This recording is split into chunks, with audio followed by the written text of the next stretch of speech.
Hi guys, welcome once again to my YouTube channel, and we continue with the fourth lesson, which is system modeling. This is yet another topic that we are going to look at, which concerns the process of developing abstract model of systems, with each model presenting a different view of that system. The model is made in such a way similar to the system being examined. So guys, welcome to system modeling. The first thing we look at is the need for system modeling. Of course, that is the importance we have, where we have the modeling helps analysts to understand system functionality, can also communicate with potential customers, and this is also convenient for experimental purposes, and also can save costs for the manufacturing parts of the system. We go to 4.1, we talk about system modeling terminology. The first is differential equations. As you can see, that is a differential equations. It's a differential equation, an example. And in the differential equations, we usually have two solutions. One of them we call transient solution, which is also complementary function. And the transient solution is the part that describes the transient response of the system where the value approaches zero as the time approaches infinity. Then we also have the steady state solution. A steady state solution is where now it becomes stable. As shown in the diagram, it has both the transient and it has the steady state.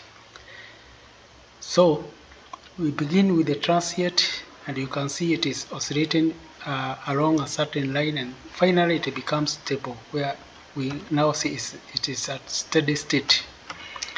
For the differential equations notation, we have the dot notation, the D operator. Also we have the S operator. We come now to mathematical modeling of control systems. For the complex system, we usually have to do some modeling, that is mathematical modeling. And the differential equations actually describes the system, while when we want to get the transfer function, we can convert the differential equation to Laplace transform, so that we can now be able to get the transfer function. And the transfer function, we have what we call the Laplace transform. Guys, I believe that you have learned about Laplace transform in one way or another, or if not, you can just maybe remember this, that for the fs, where we have the x is a function of t, the Laplace function for that is x and then s into bracket. And for the differential first order, it is sx into bracket s. For the second order, it is s squared xs. That's how we approach it. So you can remember that if you have not yet done the topic on Laplace transform. In summary, the approach is as follows, that is concerning system modeling. First, you define the system and components. You come up with a mathematical model, and of course with some assumptions.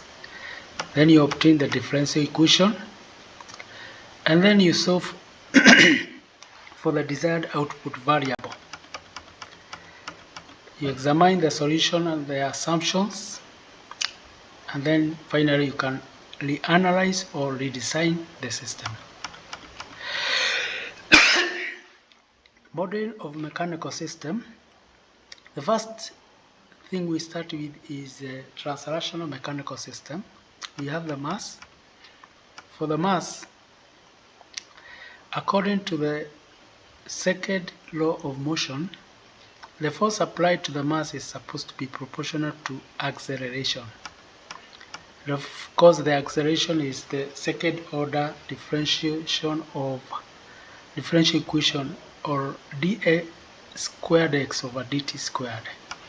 then you get the formula. That is the formula. If you convert that to the Laplace transform, you get m squared x into bracket s, and there we can get the transfer function as listed. For the linear spring, which is fixed, one end is not moving, the other end is moving, we usually use the Hooke's law, which states that the extension or compression is proportional to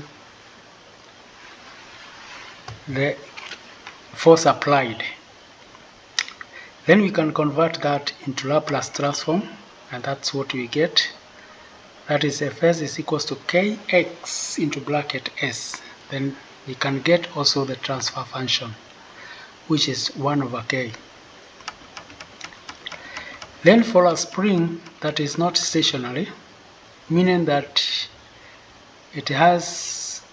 both ends are moving, then we do it like this. The F is proportional to the extension, which is x1 minus x2. Then F is equals to k x1 minus x2. And finally we get the Laplace transform, which is given by Fs is equals to kx1s minus kx2s. We also have the dashpot. For the dashpot, it is similar to a damper, or in vehicles we have what we call the shock absorbers. This one is fixed, and according to the dashpot, the resistant force in the fluid of the dashpot is directly proportional to its velocity, and it is given by F is equals to d multiplied by v, where v is the velocity. In terms of distance, it is dx all over dt.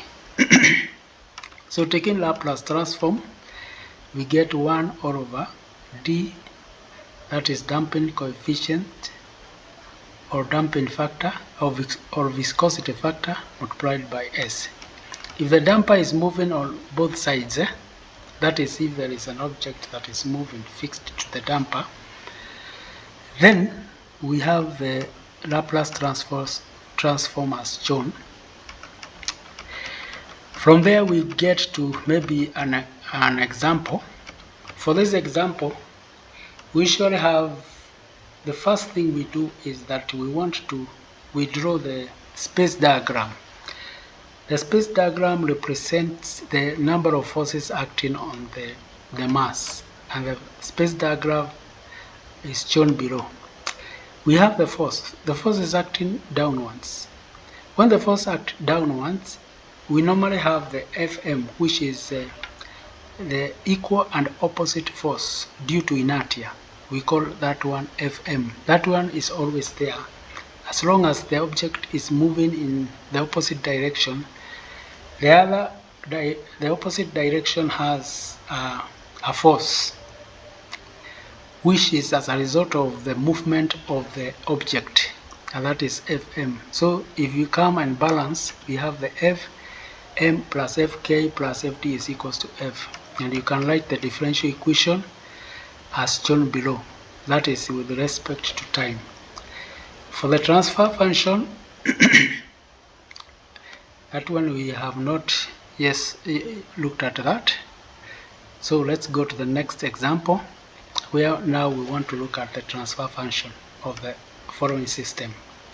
First, we draw the space diagram. We have the force that is pointing towards that direction, and opposite. As I have said, Fm is always there. It's usually opposite the direction of the movement of the mass. Then we have the Fk and the Fd. You can balance that, you get that differential equation. And finally, when you transform to Laplace transform, you get that, and that is your transfer function. That is 1 all over m squared plus ds plus k. We now look at another examples, guys. Determine the transfer function of the system below. This one is a bit complex because it has 2 springs and 1 dashboard. You draw the space diagram as shown. Our force is acting on M1.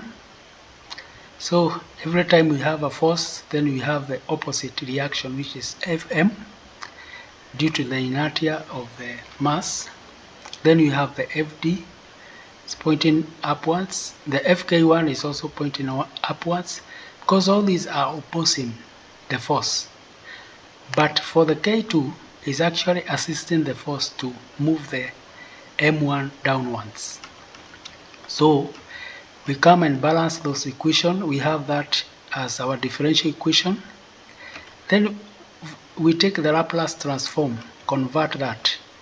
So we have the first equation, which is as given, that is the equation number 1. And for our transfer function, we are interested with x2. So we are going to finally come and replace x1. But before that, we draw yet another space diagram for the M2. For the M2, we did not have any force, external force. So the F is going to be equals to 0. But remember, every time the mass moves downwards, then there is an opposite inertia force due to inertia, which is Fm2. Then we have for Fk2, which is the spring. The spring is trying to pull the mass upwards. So we have the equation there. So when we take the Laplace transform, that's what we get. So now we have the x1. This x1, we can now go to equation number 1. We can replace that for x1. After we replace, then there is a number of steps we'll go through. You are going to go through, but I have shortened and finally come up with the transfer function x2s all over fs. And then that's what you get as our transfer function. Then we still have another question. We want to get the transfer function. We draw the question. We have the spring and we have the damper. We draw the space diagram as shown, and after we draw the space diagram, we write the forces in equilibrium and then convert them to Laplace transform. Finally, we get the transfer function as shown. Then there is the final question there, where we have the mass with the wheels, and then we have 2 springs K1, K2, and then we have the damper. We draw the space diagram as shown, and of course, because it's moving forward, we have the Fm, which is pointing in the opposite direction, and this is the equation we get. Our differential equation is like that. We convert to Laplace transform.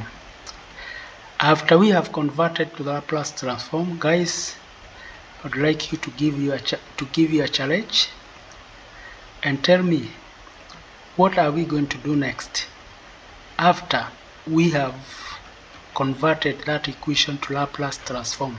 Remember, we want to get the transfer function, which is x1s all over fs. So we'll have to find a way of eliminating x2. So how do we go about it, guys? Think about it. I give you an assignment. Just do it so that when I come next, I will be able to tell you. And so therefore, guys, we come to the end of our lesson. So next time we will continue with our lesson. So I hope that, guys, you've been able to learn concerning the system modeling. We are still continuing with it, and so thank you. Goodbye.